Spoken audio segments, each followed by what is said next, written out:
All right, here we come with another video. This right here is going to be Pastalaya. And I'm going to tell you, there's a lot of controversy over Pastalaya. It's something I really like. Instead of using rice like a jambalaya, you're using pasta. It's a lot easier to make. It's a lot quicker to make. And I'm going to show you how to do it in this video. So some people believe you should be kicked out of Louisiana for Pastalaya. I like it. So starting with a very hot black iron pot like I normally do, and I'm going to cook down this ground pork. I'm cooking it down. I'm seasoning it with a little bit of Worcestershire sauce and some of this seasoned salt that I have. I've showed you on some of my previous videos, some Cajun two-step. And I'm not really trying to season this a lot. Just to give this pork just a little bit of seasoning in case somebody eats that kind of on its own out of the jambalaya or pasta-lia without, the other stuff with it. So that was a pound of the ground, they call it coarse ground cubed pork. The first thing, this is actually right here ground pork, and again just a tad bit of seasoning just to put on this pork, just to season it just a little bit, but not a lot.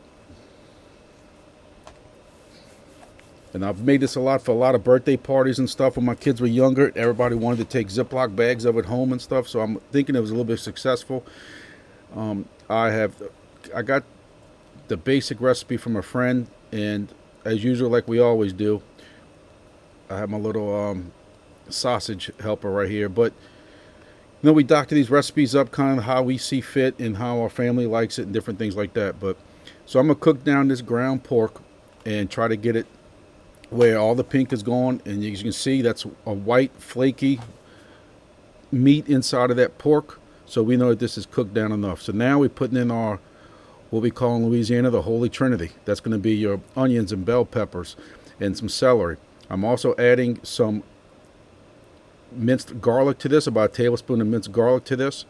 And I'm going to cook this down. And I'm cooking this down, and I usually put this for about 10 or 15 minutes, and I want to see how that onions look. I want those onions to be completely clear before I go any further with it.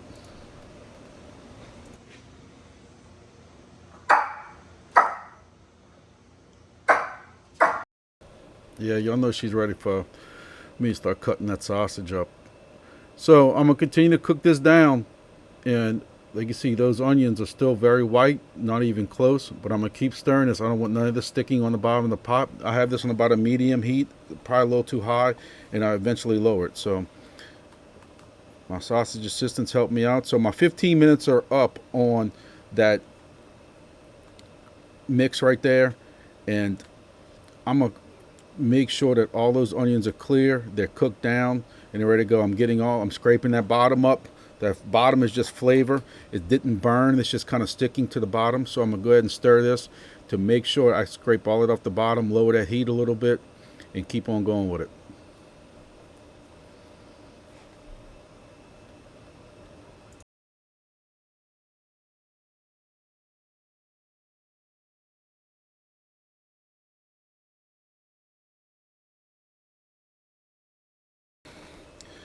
All right, so here we are cutting down our smoked sausage. Smoked sausage from a local store out here. This is what we really like. So I really try to go, even though this is out of our way a little bit, about 10, 15 miles away, I'll go out of my way to get this sausage from this place.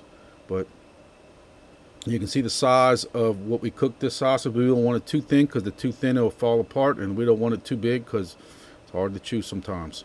So we'll go ahead and add all of our sausage in there, and I want this sausage to cook down another 10 or 15 minutes.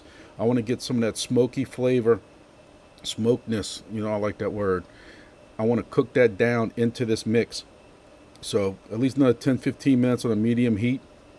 And I'm going to go ahead and let this continue to cook down until I'll start seeing some of that smoke, that flavor and leach out of that smoked sausage.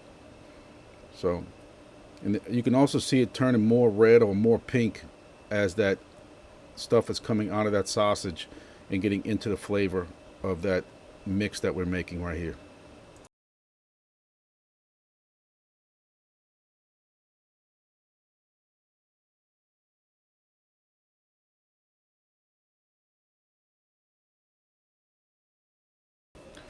So now that we have this cooked down, I'm adding a can of that mushroom steak sauce. this will be where all of our canned goods come in. Some golden mushroom soup. Mix that around. Make sure it incorporates all the way around. You get everything included in that. I'm adding 1 can of Rotel. And again, mixing that around, letting that all incorporate together.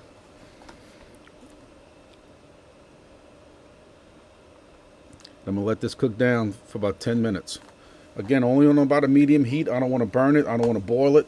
I just want it to kind of all cook together. I'm adding some Worcestershire again to this. Not a lot, just a little bit for a little flavor. And if it gets too hot, I'm going to lower it down, or I should be lowering it down. And I'm kind of doing a voiceover on this, just so y'all know. There's a lot of background noise going on with some stuff in my house.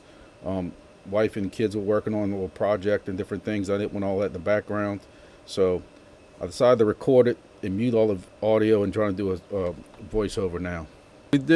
We put about a tablespoon of your favorite Cajun seasoning in there. You know, whether or not, you know, I like the two-step from Stale Cracker or the PR from Cajun Ninja.